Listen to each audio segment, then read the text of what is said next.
There is a kind of discipline that makes people uneasy when they look at you. The person who wakes at the same hour every single day and simply never stops. While the rest quit by the third week, they keep showing up. And quietly people start to say the same thing about them. That is not normal. There is an old system, shaped by Zen monks in Japan, that builds exactly this kind of unsettling consistency. But it asks a strange price. It asks you to let an old version of yourself die. Let me tell you about a man named Adrian. Smart, a good career, a sharp mind. But he carried one quiet failure. He could not hold on to a single habit for longer than 2 weeks. The gym lasted a month. Meditation, barely a week. A book bought with excitement, read for 3 pages, then left in a drawer. The pattern never changed. Monday, full of fire. Wednesday, the first small negotiation. Friday, surrender. Sunday, fresh promises about next week. He blamed himself, but he was fighting something far older than his willpower. What Adrian did not understand is that his brain sorts every commitment into 2 boxes, reversible and irreversible. A reversible commitment is always open for debate. Should I? Shouldn't I? Maybe later. An irreversible one simply happens, because the question of quitting was never on the table.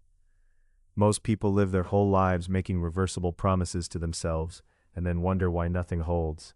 The monks discovered how to move a commitment from one box to the other, and once it crosses that line, the daily war for motivation quietly ends. In Zen temples, there is a principle that sounds simple but changes everything. Continuous practice, without a single gap. Since centuries ago, in the old mountain temples, a bell has rung before dawn at the very same moment every day. And every day, without exception, the monks rise, not a little earlier, not a little later, exactly then. No monk lies in the dark, bargaining with himself about whether to get up. The thought does not even form. The decision was made once, long ago, and never reopened. When a monk takes his vows in front of the whole community, he is not making a private promise. He is changing who he is. He does not say he will try to meditate. He declares that he is a person who meditates. The community witnesses it, the identity shifts, and the negotiation dies. Our oldest instincts treat a public failure as a threat to survival, because in the tribe we came from, losing standing could mean losing everything. Your brain still works that way, so Adrian decided to use it. Adrian stopped whispering goals to himself and started declaring them out loud. He wrote a single sentence on paper. I am a person who practices every morning at 5 for 90 days without a break. He signed it. He posted it where everyone he knew could see it. His friends told him he was being dramatic. His coworkers said he was trying too hard. Perfect. Every doubting face became fuel. Now quitting would not be a quiet, private thing. It would mean looking all of them in the eye and admitting he was exactly who they expected. The third morning brought the first real test. 5 a.m. The alarm cut through the dark, and his mind began its old routine. You're exhausted. This isn't healthy. One missed day won't matter. But something had shifted underneath him. The thought of posting that he had folded after 3 days was unbearable.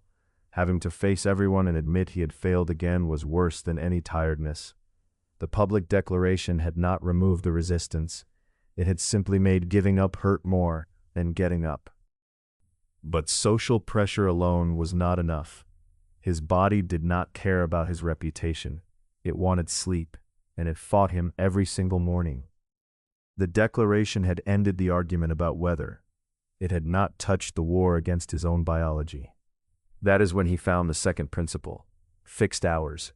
Most people burn their willpower deciding when to act, now or after breakfast, morning or night. That decision quietly drains the very fuel meant for the work itself. So Adrian removed the question entirely.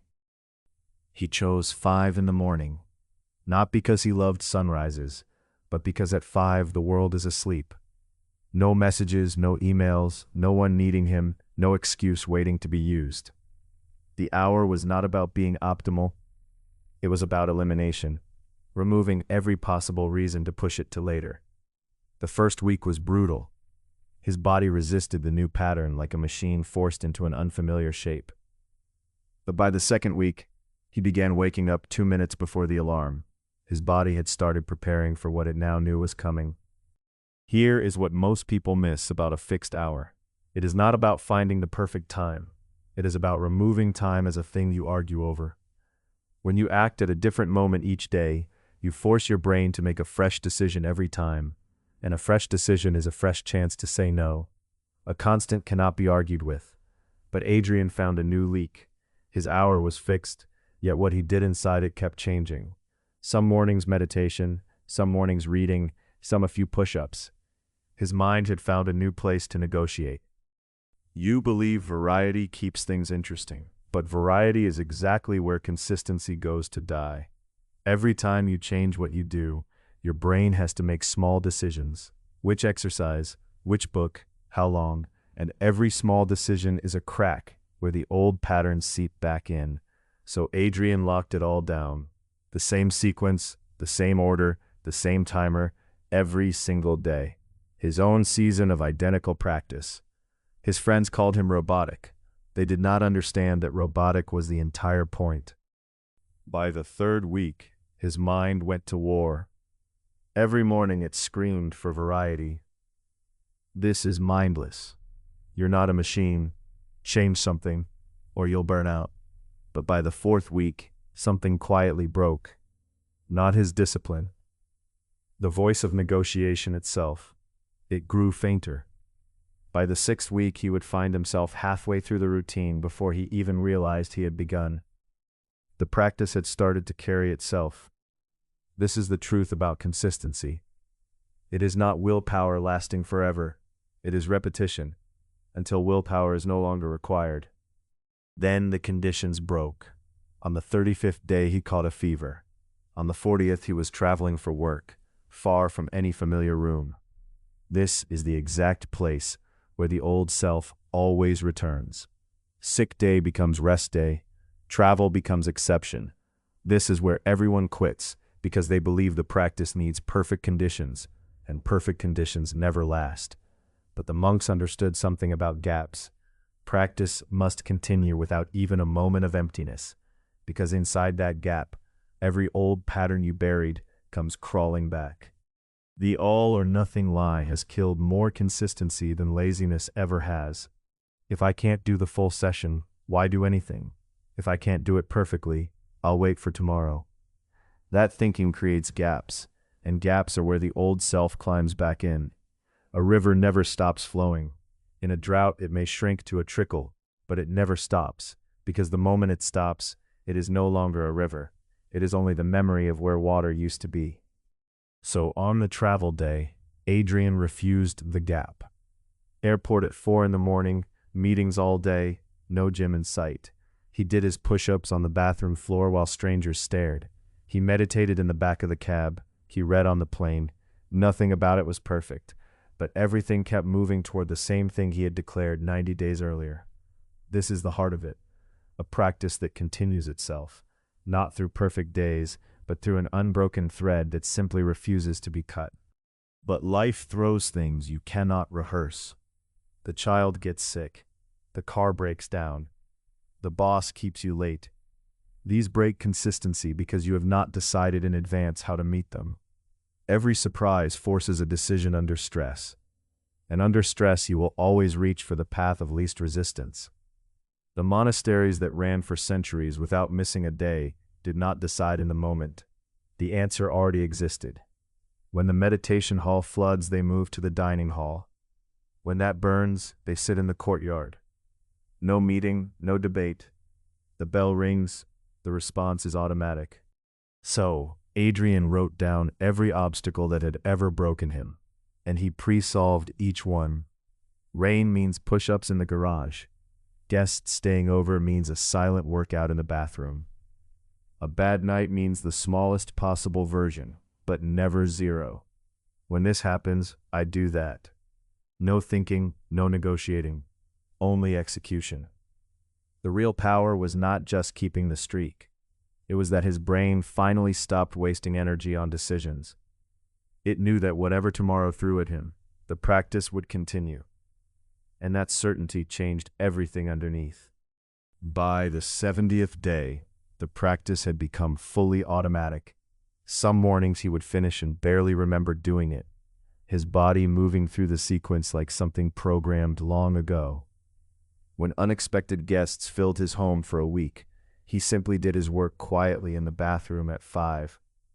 The practice continued because the answers were already written before the problem ever arrived. He was no longer spending himself on the question of whether. He had become someone for whom the question no longer existed. On the 90th day, he finished. 3 months, unbroken. But the streak was the smallest part of what had happened. He was no longer the same man who signed that paper. People around him noticed. They told him his consistency was unsettling, that normal people do not live like that. And he understood that this was the point exactly. Normal people get normal results. He was not trying to be normal anymore. He was becoming something harder to break. When your discipline makes other people uncomfortable, you have finally reached the right level. Your existence quietly proves that what they called impossible was only uncomfortable. That is why they will call you obsessive. That is why they will tell you that you need more balance. They need you to slow down so they can feel better about standing still. But you are not doing this for them. You are doing it because you have found the secret hidden underneath all of it. Consistency was never about doing something every day. It is about becoming someone who could not do it any other way. Public declaration, a fixed hour, one unchanging form, a practice that never gaps, and answers written before the problems arrive. Put them together and you are not building habits. You are reshaping your identity. You stop being someone who tries and become someone who simply is. And when that shift is complete, people will ask how you do it. And the honest answer will be that you don't do it at all. So the real question is whether you are ready for it. Because this is not really about discipline. It is about a death and a rebirth. The death of your inconsistent self and the birth of the one that cannot be broken. This system will not make you a better person. It will make you a different one. Someone others look at and quietly think, that is not normal. And when you hear those words, you will know at last that you have arrived exactly where you wanted to be.